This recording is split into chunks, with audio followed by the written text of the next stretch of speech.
자, 오늘은 스가랴 11번째 시간. 자, 오늘은 스가랴에서 계시하고 있는 민족들의 심판에 관해서 한번 살펴보도록 하겠습니다.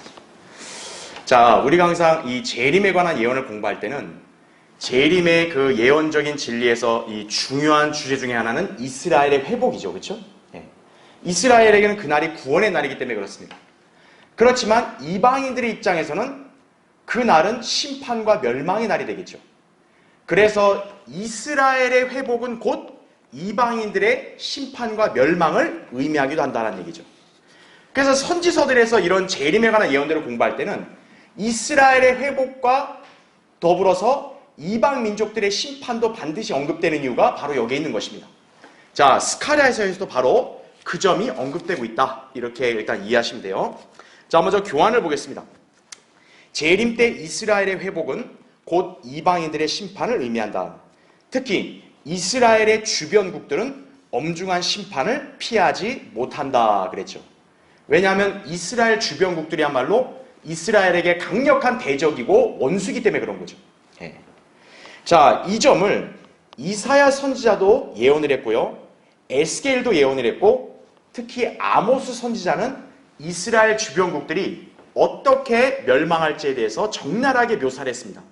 그럼 우리가 예전에 한번 아모스를 공부했기 때문에 여러분이 그걸 다시 한번 보시면 기억이 나실 겁니다. 자, 스가랴에서도 마찬가지로 이스라엘 주변국들의 심판을 예언을 하고 있어요. 특히 이 이스라엘 주변국을 이렇게 언급할 때 오늘날 시리아에 해당되는 다마스커스와 그 다음에 레바논에 해당되는 투로 지역, 그 다음에 팔레스타인들, 그리고 가자 지구 등에 대한 어떤 심판을 스가랴는 예언을 하고 있습니다. 더불어서 이 지역들을 모두 이스라엘이 차지하게 될 것도 말씀하고 있다 이거죠. 자, 이건 굉장히 중요하죠. 왜냐하면 오늘날 지금 세상과 유해는 이스라엘이 현재 거주하고 있는 그 땅에 소유권이 없다라고 주장하잖아요. 그렇죠? 하지만 성경은 분명하게 이스라엘이 현재 거주하고 있는 그 팔레스타인 땅뿐만 아니라 바로 이런 주변국들까지 차지하게 될 것을 예언하고 있다는 얘기죠. 예. 자, 이것은 하나님께서 아브라함과 맺으신 땅에 관한 언약이 성취되는 것을 의미한다는 거죠. 창세기 15장 18절부터 21절에. 즉 아브라함에게 약속한 땅에 관한 언약은 분명히 이스라엘 땅에만 국한되는 게 아니라 그 광활한 주변 지역까지 다 포함하고 있는 것이죠. 자, 그래서 지금 스가랴에서 민족들의 심판은 이렇게 제시가 되고 있고요. 자, 그런가 하면 스가랴에서는 직접적으로 계시하고 있지 않지만 장차 재림 때 주님께서 왕국에 들어갈 백성인지 아닌지를 심판하실 민족들의 심판이 행해질 장소가 언급되고 있다는 것이에요. 우리가 마태복음 25장에 보면 양과 염소에 대한 심판 여러분 잘 기억하시죠? 그 심판이 어떤 장소에서 행해지냐? 바로 큰 골짜기에서 이루어진다는 거예요. 그게 스가랴서에서 계시되고 있다는 얘기죠. 그러니까 스가랴서에서는 양과 염소의 심판을 구체적으로 계시한 건 아니지만 그러나 그 심판이 행해질 장소가 어떻게 형성이 되고 또 그 장소에서 어떻게 민족들이 모여 심판받을지 이거에 대한 부분도 간접적으로 언급하고 있다는 얘기죠. 예. 자, 그래서 우리는 이 장소를 살펴보면서 다시금 양과 염소로 나뉘는 민족들의 심판에 관한 진리도 유념해 볼 필요가 있다라는 것이죠. 자, 그래서 지금 우리 오늘은 스가랴서에서 민족들의 심판을 할 때 재림 때 어떻게 주변국들이 멸망을 하고 그리고 동시에 이제 주님께서 이제 이방 민족들을 한 곳에 모아서 이제 민족들의 심판을 행하실 그 장소가 어떻게 형성이 되는지 오늘 이제 이 부분을 한번 구체적으로 살펴보겠습니다. 자, 먼저 첫 번째 보세요. 이스라엘 주변국들의 심판부터 한번 살펴보겠습니다. 자, 여러분 스가랴 9장 1절부터 8절을 본문으로 해서 먼저 이 예언을 한번 살펴보겠습니다. 자, 여러분 거기 펴주시고요. 자, 먼저 거기 밑에 1번부터 보겠습니다. 자, 교환해서 이렇게 제가 기재해놨죠. 주의 말씀의 엄중함이라. 자, 스가랴 9장 1절에서 벌써 이렇게 시작을 합니다. 주의 말씀의 엄중함. 성경은 이방 민족들의 심판을 다루면서 늘 엄중한 말씀이라는 표현을 자주 사용하곤 합니다. 예. 특히 여기서는 이스라엘의 주변국들의 극심한 심판이 있을 것을 예언한다라는 얘기죠. 예. 그래서 이제 우리가 이제 구체적으로 보겠지만 다마스커스랑 투로랑 그 다음에 가자 지구에 있는 그쵸? 아스돗 그 다음에 이제 아스클론 뭐 이런 지역들, 에크론 이런 지역들에 대한 심판을 지금 예언하고 있다 이거죠. 일단 여러분에게 제가 먼저 공지드리는 것은 이 본문의 말씀은요 사실은 100% 구체적이고 정확하게 설명하기는 좀 불가능합니다. 사실 이 본문은 난해한 말씀이기 때문에 제가 100% 여러분의 머릿속에 그려질 정도로 이렇게 자세하게 설명할 수는 없어요. 왜냐하면 성경에서 더 자세하게 이거를 입증하지 않기 때문에. 그러나 지금 여러분이 공부하실 때 한 가지 분명한 사실을 알아야 될 게 뭐냐면 이 본문에 있는 예언은 모두 언제 성취될 거란 얘기죠? 재림 때 성취될 예언이라는 것은 확실하다. 이걸 여러분이 기억하시면 됩니다. 자, 먼저 괄호 1번 보시면 자 1절에서 다마스커스가 먼저 언급이 됩니다. 자, 다마스커스에 대해서는 이사야 17장에서도 언급되어 있어요. 예. 거기 제가 교환에 기재해 놓은 대로 이사야 17장 1절에 보면 다마스커스가 파괴될 것이라는 말씀이 제시가 되어 있죠. 그리고 아모스 1장 3절부터 5절을 여러분이 나중에 보시면 알겠지만 다마스커스의 죄로 인해서 심판을 받을 것을 또 아모스가 예언을 했습니다. 자, 다마스커스는 오늘날 시리아에 해당되는 지역이죠. 그렇죠? 자, 그 다음에 이제 괄호 2번을 보시면 자, 3절에는 투로 성읍이 나옵니다. 투로. 자, 투로에 대해서도 이사야는 23장에서 역시 기록을 했어요. 그래서 이사야 23장 1절에는 투로에 대한 엄중한 말씀이라 이렇게 나온다는 얘기죠. 예. 자, 투로는 바위란 뜻인데요.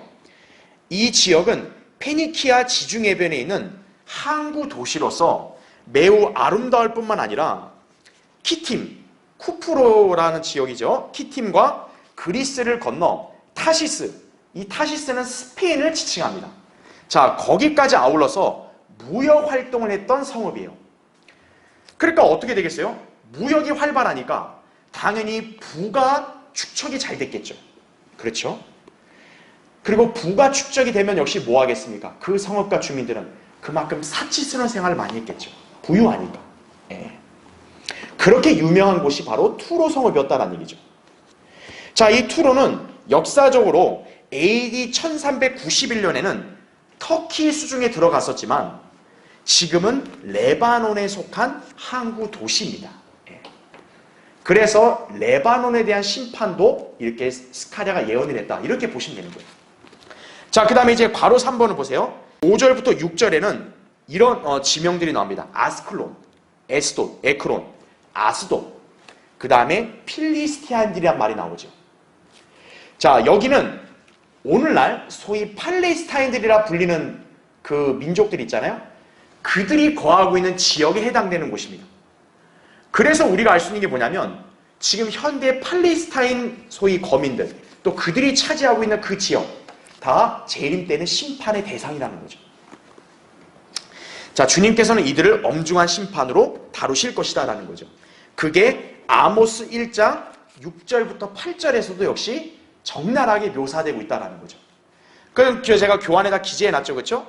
그래서 가자의 서너 가지 죄가들로 인해 내가 그 벌을 돌이키지 아니하리니 이렇게 하면서 이렇게 아스돗, 아스클론, 에크론 주님께서 바로 여기와 필리스타인의 남은 자를 멸망시킨다 이렇게 말씀을 하고 있다는 얘기죠. 그건 여러분이 나중에 참고로 보시면 됩니다. 자, 그럼 이제 밑에 자 2번을 보겠습니다. 자, 지금 이 말씀들은 모두 미래의 재림 때 성취될 예언들이 분명하다라는 거죠. 자, 제가 아까 언급한 대로 이거는 100% 정확한 설명을 하기는 어려운 구절이지만 한 가지 확실한 것은 재림 때 성취될 예언이라는 점이에요. 자, 왜냐하면 여기 언급된 투로 있죠. 투로. 이 투로에 관한 예언들은 자, 모두 누구와 연관되어 있기 때문에 그런 거예요? 적그리스도와 그리고 신비의 바빌론과 연관되어 있기 때문에 그렇다는 것이에요. 자, 밑에 괄호 1번 보세요. 에스겔 26장부터 28장은 투로 성읍을 다루고 있습니다. 예. 자, 투로의 심판과 멸망에 관한 예언을 자세하게 에스겔이 언급을 하고 있어요. 자, 여러분이 기억을 떠올리셔야 할 게 뭐냐면 아까 제가 투로는 무역 활동이 활발하니까 부가 많이 축적이 되고 부유해지니까 사치스러운 생활을 많이 했겠죠. 그러면 당연히 쾌락을 많이 추구하니까 죄악이 만연하게 되고 특히 투로 성읍은 교만이 극에 다다랐다고요. 그래서 에스겔은 바로 그 점을 지적하고 책망하면서 그들의 심판을 예언했다는 것이. 자, 그래서 이 에스겔의 예언에 따라서 1차적으로 투로의 멸망은 어디에 적용될 수 있냐? 바빌론의 느부갓네살에 의한 정복전쟁에 적용될 수 있습니다. 그래서 역사적으로 보면 바빌론 느부갓네살이 이 투로를 갖다가 침략을 해서 여기를 점령했다라는 얘기죠. 네. 그러니까 투로는 어떻게 보면 바빌론에서 멸망이 당한 거죠. 그렇죠? 하지만 자, 에스겔은 지금 그 예언을 그 시기에만 국한시키지 않았습니다. 왜냐하면 에스겔이 그 성읍을 누구로 지칭한다고 제가 교환에 기재해놨어요? 한 사람이에요. 한 사람. 에스겔 26장 20절 보면 투로는 분명히 성읍인데 갑자기 투로가 이 한 사람으로 또 대신 쓰인다는 거죠. 아니, 성읍이 어떻게 한 사람으로 쓰이나요? 바로 뭐냐면 그게 예언적으로 적용되는 거죠. 예. 바로 이 성읍은 누구와 연계되어 있다는 것이에요? 사탄과 그 다음에 멸망의 아들인 적그리스도와 연계되어 있다는 것이죠. 그럼 우리가 알 수 있는 게 뭐냐면 우리 유명하게 잘 알고 있는 말씀 뭡니까? 에스겔 28장에 보면 에스겔이 투로에 관한 애가를 지어서 말할 때 바로 그 투로 왕에 대한 말씀이 당시의 역사적인 인물이 아니라고 제가 말씀드렸죠. 누구에 관한 어떤 묘사예요? 사탄에 관한 묘사라는 거죠. 거기에 보면 바로 사탄이 덮는 그룹이다. 그렇죠? 북들과 관악기들이 예비되어 있다. 그리고 하나님의 동산인 에덴에 거했다. 이런 말이 나온단 말이죠. 그거는 바로 투로 왕을 가리키는 게 아니라 사탄을 지칭하는 말씀인 거죠. 그래서 우리가 알 수 있는 게 뭐냐면 투로에 관한 지금 역사적인 사실을 에스겔이 말씀을 선포한 게 아니라 바로 사탄에 관한 예언을 말씀한 거란 얘기죠. 그리고 에스겔 28장 2절에 보면 투로의 통치자에 관한 얘기를 합니다. 투로의 통치자. 이거는 멸망의 아들 적그리스도에게 적용되는 예언인 거죠. 그래서 우리가 알 수 있는 게 뭐냐면 지금 스가랴에서도 투로에 관한 말씀을 선포할 때 이거는 단순한 역사적인 성읍이 아니라 바로 미래 재림 때 있을 바로 적그리스도와 신비의 바빌론에 대한 멸망을 다루고 있다. 이렇게 여러분 이해하시면 된다는 얘기죠. 자, 그걸 또 우리가 알 수 있는 게 뭐냐면 바로 2번을 보세요. 자, 이사야서에서는요 투로를 뭐라고 언급했냐면 거기 제가 교환에 기재해놨죠. 잊혀졌던 창녀라고 나옵니다. 자, 여러분 잘 보셔야 돼요. 투로는 무역으로도 부가 많이 증식이 됐죠. 그렇죠? 그리고 창녀라고 쓰이죠. 그렇죠? 자, 여러분 창녀라고 하면 딱 어디를 떠올리셔야 됩니까? 우리 요한계시록 17장 18장에 보면 신비의 바빌론을 뭐라고 얘기합니까? 땅의 창녀들과 가정한 것들의 어미라 이렇게 말하고 있죠. 특히 요한계시록 18장을 보면 이 큰 도성 바빌론이 금과 은과 여러 가지 모든 상품들로 굉장히 부유하다라고 묘사가 되어 있죠. 그렇죠? 바로 투로가 무역으로 부가 굉장히 이렇게 증식이 돼서 부유해진 것. 바로 뭐에 대한 예표라는 거죠? 대환란 때 있을 큰 도성 바빌론에 대한 예표라는 거죠. 그렇죠? 그런데 요한계시록 18장에 보면 큰 도성 바빌론이 멸망을 했다고 말씀을 하죠. 바로 투로의 멸망은 뭐에 관한 예표라는 걸 알 수 있는 거예요? 계시록 18장에 재림 때 신비의 바빌론의 멸망을 예표한다. 이렇게 우리가 적용해 볼 수 있다는 얘기죠. 네. 자, 그래서 그 다음 페이지 바로 3번을 보시면 아까 제가 설명한 것과 비슷한 거예요. 에스겔 28장에서는 투로의 지혜, 또 물질 만능주의가 나오잖아요. 그게 모두 사탄과 연계되어 있음을 말씀하고 있다는 얘기죠. 그렇게 볼 때 투로의 심판과 멸망은 역사적으로 바빌론의 느부갓네살과 그리스의 알렉산더에 의해 행해졌지만, 그랬죠? 자, 역사적으로 보면 아까 제가 얘기한 대로 투로는 바빌론에 의해서 멸망을 당했고 그 다음에 BC 300년경에는 그리스 알렉산더에 의해서 다시 점령이 됐습니다. 자, 역사적으로 그럴 수 있지만 그러나 그건 뭐란 얘기죠? 재림 때 일어날 적그리스도와 바빌론의 멸망의 예표다라는 것을 우리가 알 수 있다는 얘기죠. 그래서 우리가 항상 늘 선지서에서 예언 공부할 때 그랬잖아요. 과거의 역사적인 사건만 국한시키면 안 되고 그것은 곧 미래의 재림 때 있을 예언에 대한 예표로 그렇게 우리가 해석을 해야 된다고 제가 말씀드린 거죠. 그렇죠? 예. 자, 그 다음에 여러분 밑에 이제 3번을 보세요. 이와 같이 현대의 팔레스타인들에게 적용되는 심판에 관한 예언도 분명히 재림 때 성취될 것이 분명하다는 얘기죠. 아까 봤던 대로 투로에 관한 지금 심판이 재림 때 있을 멸망에 대한 예언이라면 우리가 지금 여기 스가랴 9장에서 보는 현대 팔레스타인들이 거하는 지역, 바로 가자라든지 그 다음에 여기 나온 아스도시라든지 그 다음에 에크론, 아스클론 다 재림 때 적용될 그런 예언이다. 이렇게 해석해 볼 수 있는 거예요. 비록 100% 정확하게 설명이 불가능해도. 그렇죠? 네. 자, 우리가 여기서 이 9장 6절 한번 보세요. 6절을 보시면 아스도세는 사생아가 거할 것이며 내가 필리스티아인들의 교만을 끊으리라 이렇게 말씀하고 있죠. 그렇죠? 자, 이 부분은요 정확하게 우리가 이해하기는 좀 어려워요. 그런데 여기서 우리는 한 가지 해석할 수 있는 가능성 있는 그런 단서를 발견하게 됩니다. 바로 뭐냐면 사생아라는 단어예요. 사생아. 자, 여기 한번 보세요.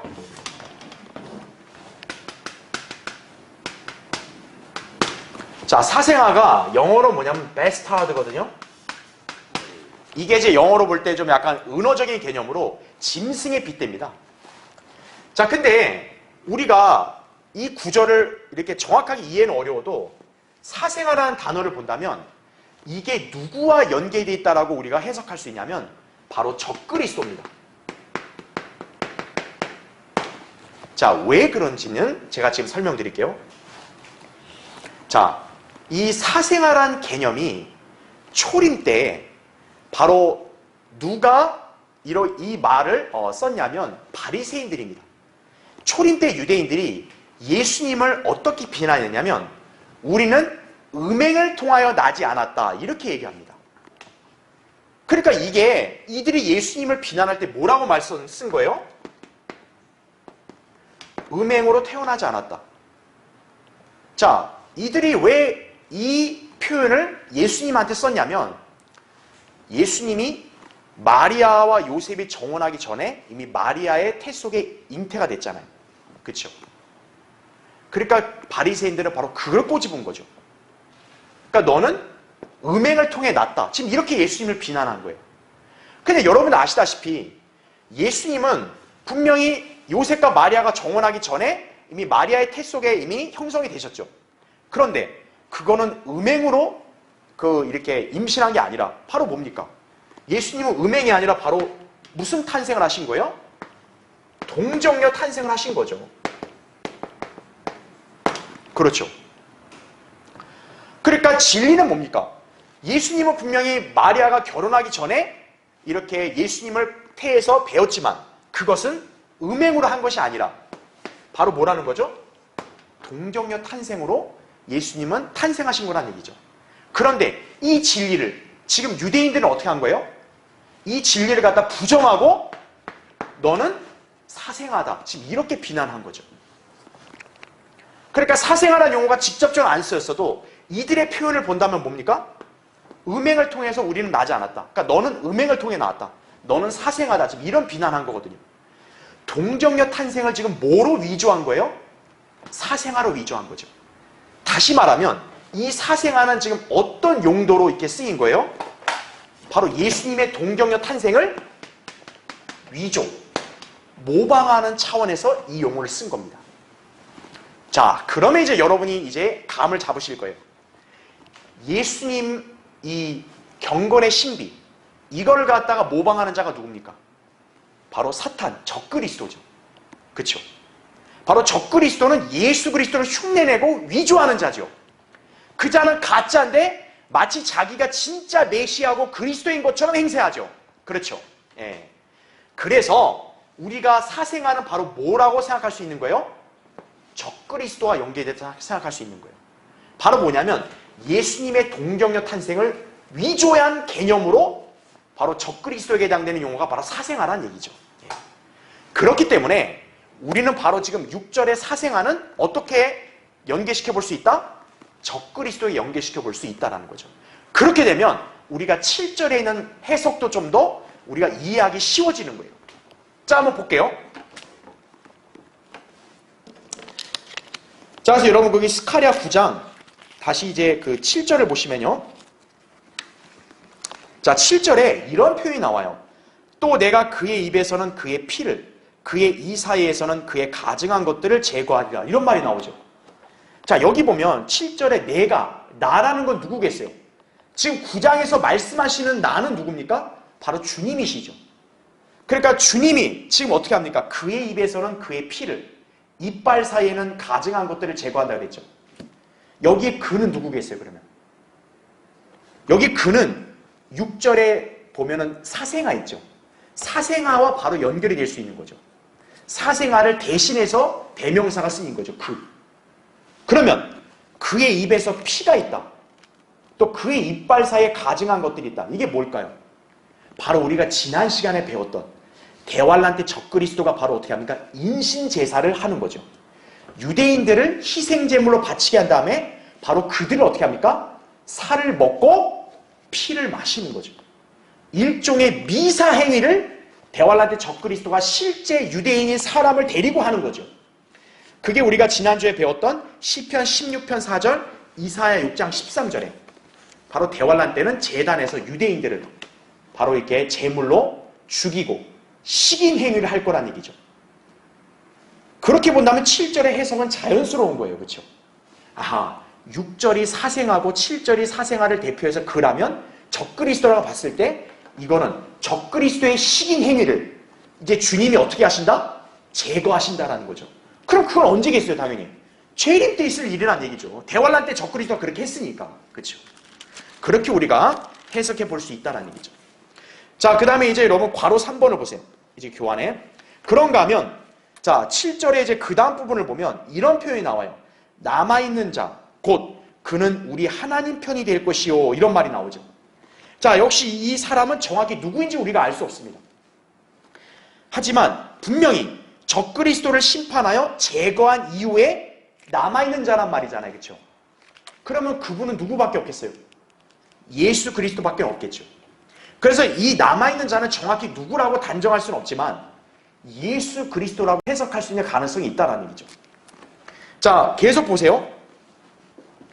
주 예수 그리스도께서 바로 어떤 분이냐면 거기 7절에 계속 보면 그는 우리 하나님 편이 되어 자, 유다에서 뭐와 같이 된다고 나와요?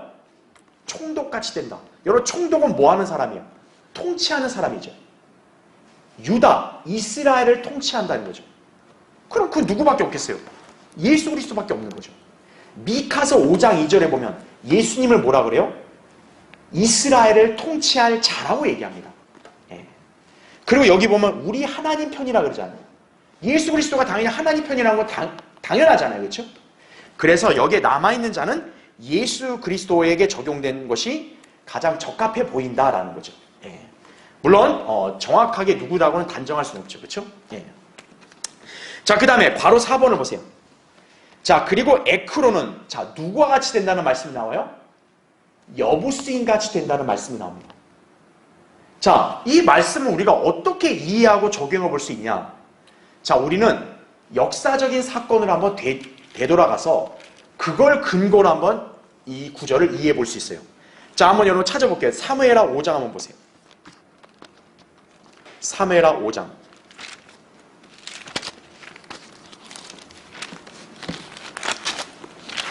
6절부터 읽겠습니다. 왕과 그의 사람들이 예루살렘으로 가서 그 땅의 거민들인 여부수인들에게 이르니 이렇게 나오죠. 자, 여러분 잘 보셔야 돼요. 지금 다윗이 예루살렘으로 들어가려고 하는데 지금 그 예루살렘에는 누가 거하고 있어요?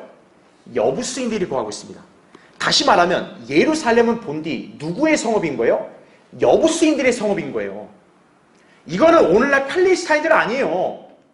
여부수인들이 예루살렘의 주인이에요, 원래가. 근데 7절을 보세요. 그러나 다윗이 시온의 요새를 빼앗았으니 자, 그것이 자 뭐라고 돼요?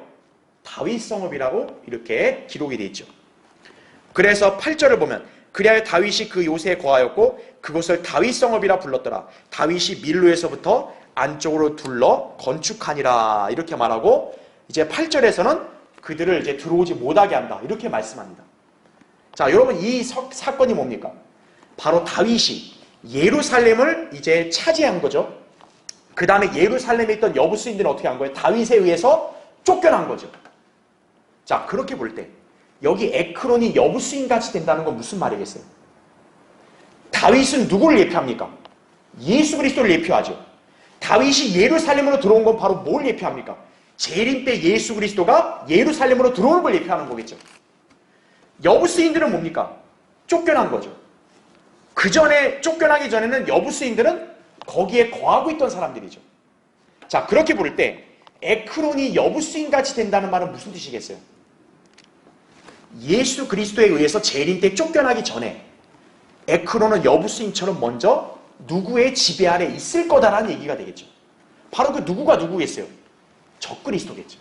그러니까 에크론이 여부수인같이 된다는 것은 대환란 때 이들이 적그리스도의 수중 아래 있다라는 얘기죠. 그런데 이제 예수 그리스도가 재림하시면 어떻게 하는 거예요? 다윗이 예루살렘에 원래 있던 여부수인들이 쫓겨났듯이 이제 그들도 그렇게 될 것이다 라는 것을 알려주는 것이죠. 예. 자, 그러면 우리가 여러분 여기서 봐야 됩니다. 자, 필리스티아인들 있죠? 필리스티아인들. 자, 지금 우리가 6절에서 아스돗에서 사생아란 말이 나오고 그 다음에 필리스티아인들이 이제 멸망당할 거라고 말씀하잖아요. 그쵸? 그 다음에 그 밑에 절에서 에크론, 그 다음에 이런 여러 가지 가자 지역들 다 멸망을 얘기하죠. 자, 그럼 여러분이 보셔야 될 게 우리가 정확한 의미는 해석할 수 없지만 확실한 거는 필리스티아인들은 멸망한다는 거죠. 우리가 이걸 예표적으로 어디서 볼 수 있냐면 아까 제가 다윗이 예루살렘에 있던 여부수인들을 쫓아냈죠. 그렇죠. 자, 그 장에서 또 뭐가 나오냐면 다윗이 필리스티아인들과 전쟁에서 이들을 물리치는 내용이 또 나옵니다. 왜 같은 장에서 나올까요? 다윗이 예루살렘을 차지하는 것은 재림 때 있을 일이죠. 그러면서 뭐예요? 다윗이 필리스티아인들을 치고 있죠. 마찬가지로 필리스티아인들이 바로 예수 그리스도의 재림 때 어떻게 된다는 거예요? 역시 그분에 의해서 격퇴당하고 멸망당할 것이다. 이렇게 우리가 과거의 사건을 근거로 해서 이 예언을 우리가 해석해 볼 수 있다는 얘기죠. 예. 자, 그래서 이제 다시 여러분 이제 교환을 보시면 그래서 여러분 거기 이제 괄호 4번 맨 밑에 줄을 보시면 돼요. 다윗이 필리스티아인들과 전쟁에서 승리한 것은 재림 때 있을 전쟁의 예표인 셈이다라는 거죠. 자, 그렇게 볼 때 지금 스가랴의 예언 이 9장에서 이 이방 민족들 특히 필리스티아인들에 대한 심판 이것 역시 언제 적용될 예언이라는 건 확실하다는 거예요. 재림 때 적용될 예언이라는 것은 확실하다. 이렇게 이해하시면 된다는 얘기죠. 자, 그 다음에 이제 4번을 보세요. 자, 이제 9장 8절에는 이런 말씀이 나옵니다. 내가 군대로 인하여 지나가는 자로 인하여 또 돌아오는 자로 인하여 내 집 주위에 진을 치리니 이런 말씀이 나오죠. 8절에. 자, 여기서 내 집이라 하면 바로 뭐를 가리킵니까? 우리가 성경에서 하나님의 집한 뭐예요? 성전이죠. 그러면 바로 성전이 지상에 있습니까? 없습니까? 이때는 있죠. 대환란 때는 바로 예루살렘의 성전이 있겠죠. 그렇죠. 그래서 여기 보시면 주님이 지금 내 집 주위에 진을 친다 그랬잖아요. 바로 성전. 그리고 성전은 어느 성읍에 있어요? 예루살렘에 있죠. 주님이 예루살렘에다가 이제 진을 치신다라고 지금 말씀하는 거죠. 예루살렘에 군대가 있을 거라는 걸 말씀하는 거죠. 왜죠? 우리 지난주에 저번에 배웠던 대로 바로 아마겟돈 전쟁이 있을 때 예루살렘 어떻게 합니까? 포위당하잖아요. 그렇죠? 그때 주님이 어때요? 군대를 이끌고 오신다고 말씀했잖아요. 바로 스가랴 14장 1절부터 3절에 묘사된 아마겟돈 전쟁에 관한 예언과 연계된 말씀이라고 이렇게 여러분이 이해하시면 된다는 얘기죠. 자, 그래서 이제 밑에 5번을 보세요. 결국 스가랴의 이 예언이 성취가 될 때 이스라엘은 비로소 자, 뭐를 가지게 된다고요? 쉼을 가지게 된다는 거죠. 우리 스가랴 9장 1절을 다시 거기 보면은 이제 쉼이 있다라는 말씀이 나옵니다. 쉼. 여러분 왜 쉼이 있을까요? 이스라엘이 그 주변국들을 다 어떻게 하니까? 모두 정복해서 차지하니까. 그 전까지는 어때요? 그들이 계속 이스라엘을 괴롭힐 거 아니겠어요? 그렇죠? 그러니까 그 사면은 안식이 있겠어 없겠어요? 없죠. 그러나 이제 주님이 재림하시면 어때요? 이제 그 지역 이제 심판받고 이스라엘이 모두 그 지역을 차지하니까 비로소 이제는 그 땅에 안식이 있는 거죠. 쉼이 있는 거죠. 자, 그리고 거기 스가랴 9장 1절에도 밑에 뭐라고 나오냐면 이스라엘 모든 지파의 눈이 자, 누구를 향하여 있다고 나와요? 주를 향하여 있다고 나옵니다. 여러분 지금 이스라엘의 눈이 지금 주님을 향해 있어요? 아니잖아요. 그러나 재림 때는 어때요? 이제 그들이 직접 주님을 보게 될 거란 말이죠. 재림 때 있을 예언이라는 것을 바로 우리에게 알려준다는 것입니다. 자, 따라서 이 스가랴 9장을 통해서 우리는 예수 그리스도의 재림 때 이방 민족들이 심판을 받을 거다. 이제 이것을 볼 수 있는 거란 얘기죠. 자, 이제 우리 두 번째 보겠습니다. 여러분 이제 스가랴 14장 펴주시고요. 자, 이제 민족들의 심판은 재림 때 멸망 이것만 있는 게 아니라 우리가 세대주의 공부할 때 잘 배웠듯이 바로 이방 민족들, 이제 주님의 재림 때 남아있을 이방 민족들을 이제 심판하시는 게 바로 양과 염소로 나누는 심판이죠. 자, 그 민족들의 심판에 대해서 스가랴는 직접적인 언급을 안 했지만 여기에 어떤 걸 계시했냐면 그 심판이 행해질 장소, 골짜기가 생길 것을 언급했습니다. 그게 스가랴 14장 4절부터 5절에 나온 말씀입니다. 자, 여러분 먼저 4절 5절을 볼게요. 그의 발이 그날의 예루살렘 앞 동편에 있는 자, 어디에 선다고 나와요? 올리브산 위에 서시리니 올리브산은 그 중간이 동쪽과 서쪽으로 갈라져 매우 큰 골짜기가 생길 것이며 산의 절반은 북쪽으로 산의 절반은 남쪽으로 옮겨지리라. 너희는 산들의 골짜기로 도망하리니 이는 산들의 골짜기가 아살까지 미칠 것입니다. 정녕 너희가 도망하리니 마치 유다의 우시야 왕의 시대에 너희가 지진 앞에서 도망했던 것과 같으리라. 주 나의 하나님께서 오시리니 모든 성도들이 주와 함께하리이다. 이렇게 나오죠. 자, 교환을 보세요. 자, 이 본문은 결코 비유적이거나 상징적인 내용이 아니다라는 거예요. 예. 왜일까요? 예수 그리스도께서 문자적인 이 땅에 있는 산 위에 그분의 물리적인 발로 서실 것을 예언한 거기 때문에 그런 거란 얘기죠. 자, 우린 그걸 어떻게 확신할 수 있나요? 사도행전 1장에서 예수님 승천 사건을 통해서 확신할 수 있어요. 사도행전 1장 9절부터 11절에 어떤 말씀이 나옵니까? 예수님이 갈릴리 무리들이 보는 앞에서 어때요? 하늘로 올라가시죠. 그때 하늘에 있던 두 사람이 뭐라고 얘기합니까? 너희가 지금 보고 있는 하늘로 올라가신 예수는 너희가 본 그대로 어떻게 한다고요? 다시 오신다고 말씀했기 때문에 그런 거예요. 여러분, 예수님이 이 땅에 계시고 승천하신 거 그게 영적이에요? 아니잖아요. 그건 실제 역사적으로 있었던 일이잖아요. 그리스도인들은 그렇게 믿잖아요. 그렇기 때문에 그분께서 다시 이 땅에 내려와서 이렇게 땅에 서시는 거, 이것도 결코 영적인 게 아니라는 거죠. 스가랴 14장의 이 예언은 문자적인 예언이라는 거죠. 더욱이 자, 주님께서 승천하셨던 장소가 어디인 줄 아세요? 사도행전 1장 12절에 보면 올리브산이라고 나와요.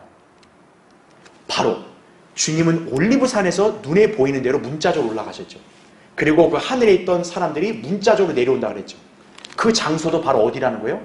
올리브산이라고 스가랴에서 지금 계시하고 있는 거란 얘기죠. 자, 이로써 그분의 오심도 문자적인 것이다. 자, 그렇다면 여기서 묘사된 대로 주님이 재림하실 때 올리브산에 서시면 양쪽으로 갈라져 자, 뭐가 형성될 거라고요? 매우 큰 골짜기가 형성될 것이다. 그죠? 자, 이때 그 골짜기는 바로 요엘 선지자가 뭐라고 불렀다고요? 여호사밧 골짜기라 불렀다는 얘기죠. 요엘 3장 2절에. 이따 자세히 볼 거예요. 바로 이 골짜기가 형성이 되고 자, 거기서 이제 뭐가 마침내 행해질 거라고요? 민족들의 심판이 행해질 것이다 라는 얘기죠.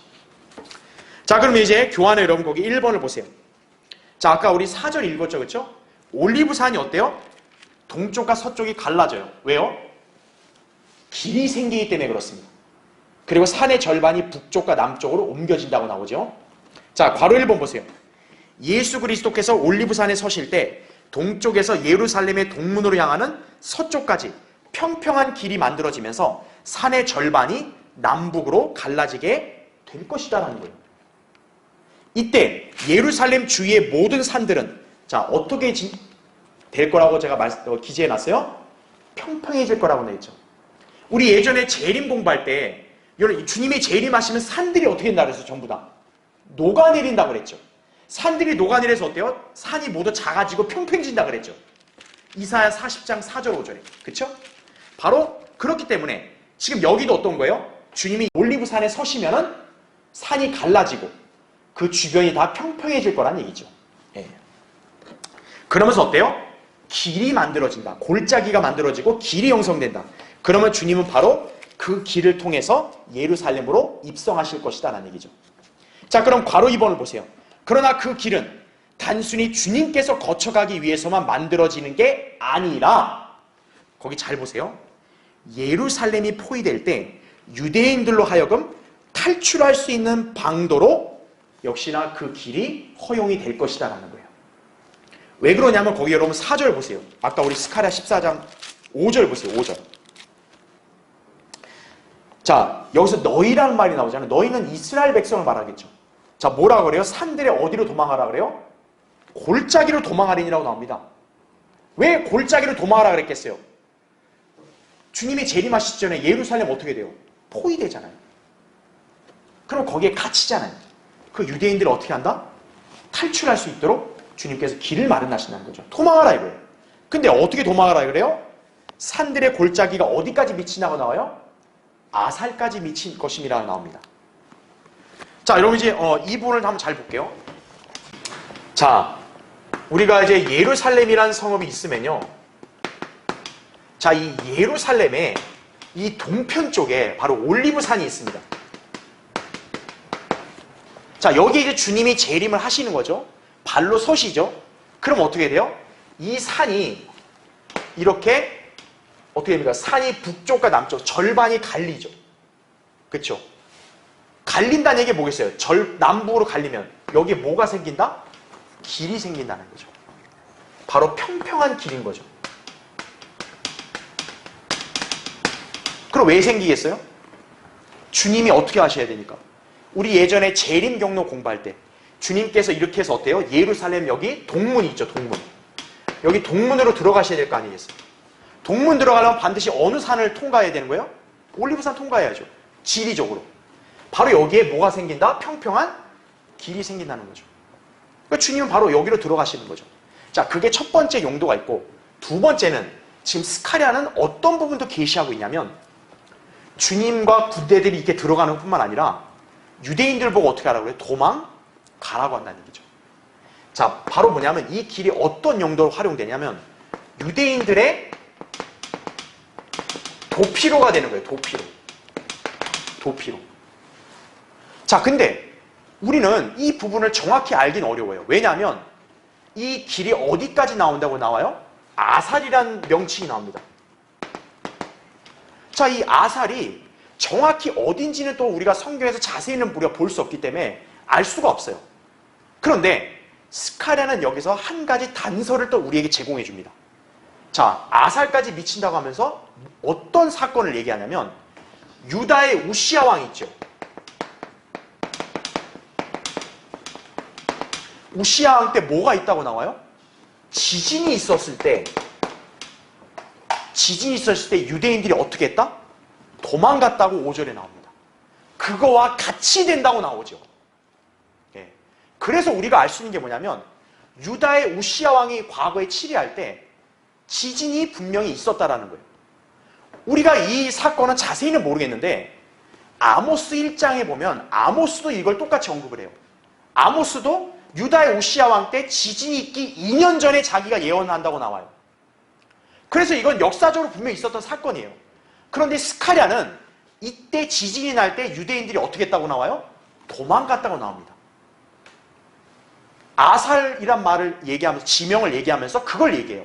그래서 우리가 알 수 있는 게 뭐냐면 이때 당시에 역사적으로도 유대인들이 지진으로부터 대피할 수 있는 피난처가 있었다라는 거죠. 예. 하나님께서 그 지진으로부터 유대인들을 보호할 수 있도록 도망갈 수 있도록 피난처가 있었다라는 거죠.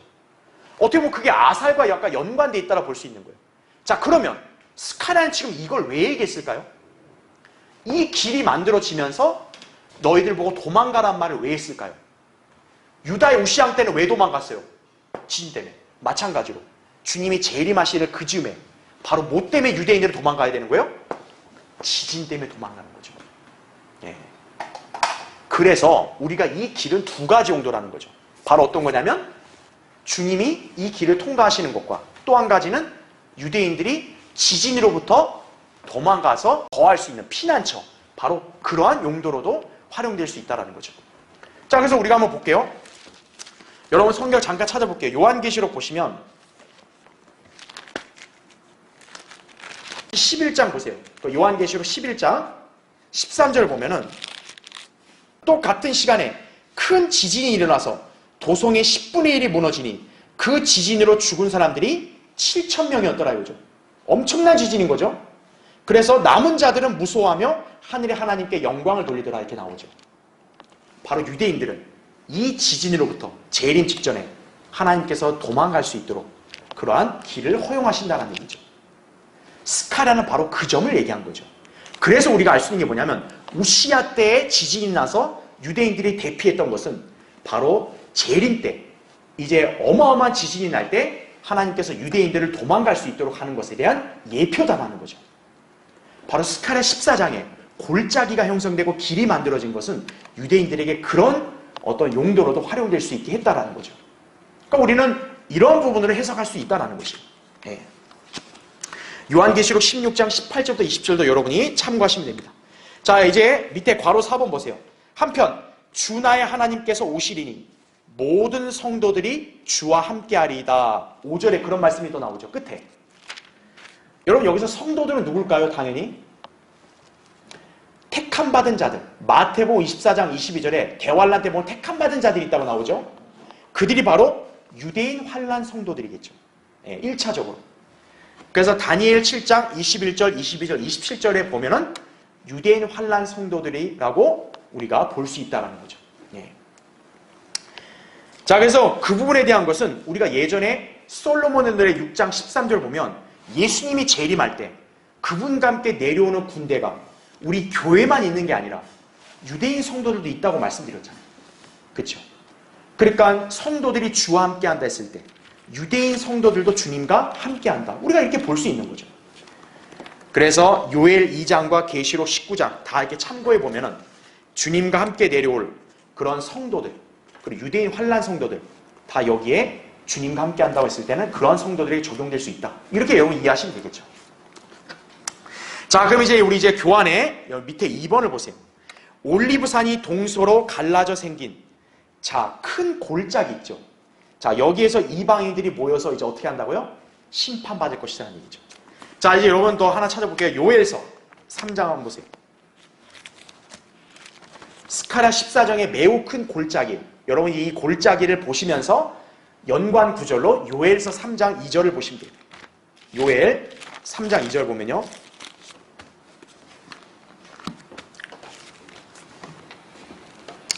자, 교환에도 있으니까 여러분 보시면 됩니다. 자, 3장 2절 보면 내가 또한 모든 민족들을 모아 자, 그들을 어디로 데려온다고 나와요? 여호사밧 골짜기 아래로 데려와서 거기서 그들과 더불어 내 백성과 내 유업 이스라엘을 위하여 어떻게 하신다고요? 변호하리라 이거죠. 네.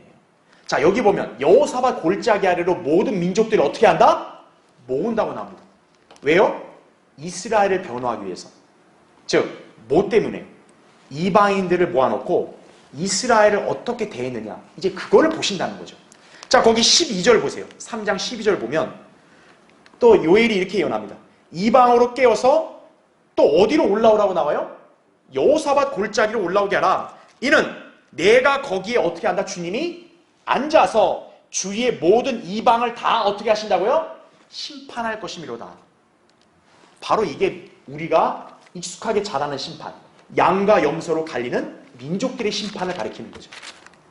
그 심판이 바로 여호사밧 골짜기에 행해지는데 그 골짜기가 어떻게 형성이 된다? 스가랴 14장에 주님이 재림하시면 거기에 골짜기가 형성이 된다. 이걸 우리가 알 수 있는 것이죠. 자, 그래서 여러분 교환해 보세요. 밑에 괄호 1번. 자, 이곳은 역대기하 20장 26절에 보면 브라카 골짜기라고 불러요. 그런데 왜 브라카 골짜기가 여호사밧 골짜기로 불렸을까요? 역사적으로 보면 여호사밧이 당시에 그 모압과 암몬 족속들을 엄청난 승리로 물리치고 거기서 주님을 찬양했거든요. 유다를 구원해 주신 주님을 찬양했거든요. 자, 그러면 괄호 2번 보세요.